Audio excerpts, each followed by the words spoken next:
बनी इसराइल पर जब भी कोई मुश्किल या मुसीबत आती तो वो इस संदूक को अपने आगे रख कर उसका वसीला बनाते और खुदा से दुआ मांगते तो उनकी दुआएं कबूल हो जाती थी और हर आफत टल जाती थी। जब तक ये संदूक इसराइलियों के पास रहा वो दूसरे अक़वाम पर गालिब रहे। मुख्तसर ये कि ये ताबूत बनी इसराइल के लिए उरूज और बरकतों का सबब रहा है।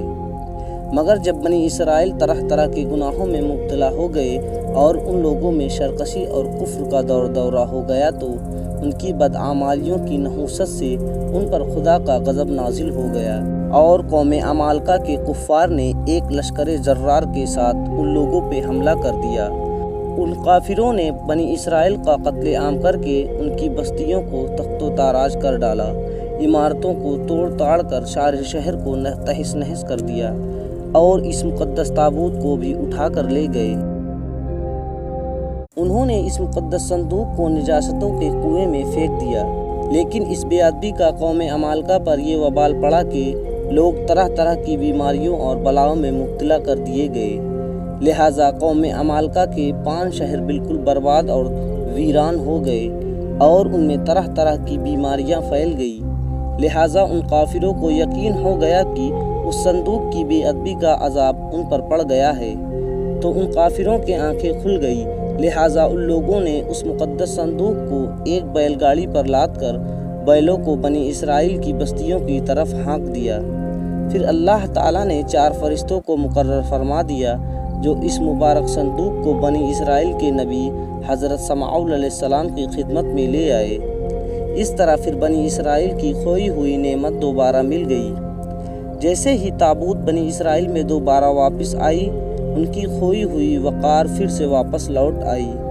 कुरान मजीद में अल्लाह ताला सूरह बकरा में इस वाक़े का जिक्र कुछ इस तरह किया है और उनसे उनके नबी ने फरमाया कि उसकी बादशाही की निशानी ये है कि तुम्हारे पास वो संदूक आ जाए जिसमें तुम्हारे रब की तरफ से दिलों का चैन है और कुछ बची हुई चीज़ें हैं और मुअज्जिज़ मूसा व हारून का तरक़ा है।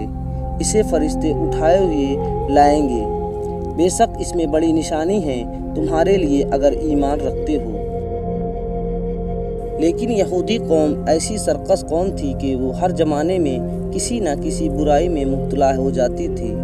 लिहाजा जब उनमें दोबारा कुफ्र और शिर्क आम हुआ तो अल्लाह की तरफ से बादशाह बख्ते नसर उन पर अजाब बनकर नाजिल हुआ। बख्ते नसर ने यरूशलेम पर हमला कर दिया और मुकम्मल तौर पर तबाह कर डाला। उसको आग लगा दिया और 6 लाख यहूदियों को कत्ले आम किया गया। इन तबाहियों के नतीजे में ताबूत सकीना कहीं गायब हो गया और आज तक इसका कोई निशान नहीं मिला। यहूदी मज़हब से ताल्लुक़ रखने वाले माहिरीन आशार क़दीमा इसकी तलाश में आज भी दर बदर भटक रहे हैं ताकि इसको ढूंढ कर वो अपनी खोई हुई रूहानियत को वापस पा सकें जो कभी उनको अता की गई थी। ताबूत सकीना कहाँ है, इसके मुतालिक माहिरीन आशार और मुहक्किकीन के मुख्तलिफ राय मिलते हैं और अलग अलग बातें सामने आती हैं। बाज़ कहते हैं कि बख्ते नसर के हमले के बाद उस ताबूत को अफ्रीका ले जाया गया था और इथोपिया के एक चर्च में उसे रख दिया गया जहां वो आज भी मौजूद है। कुछ लोगों का कहना है कि जापान की पहाड़ियों में किसी बादशाह ने इस ताबूत को दफन कर दिया था।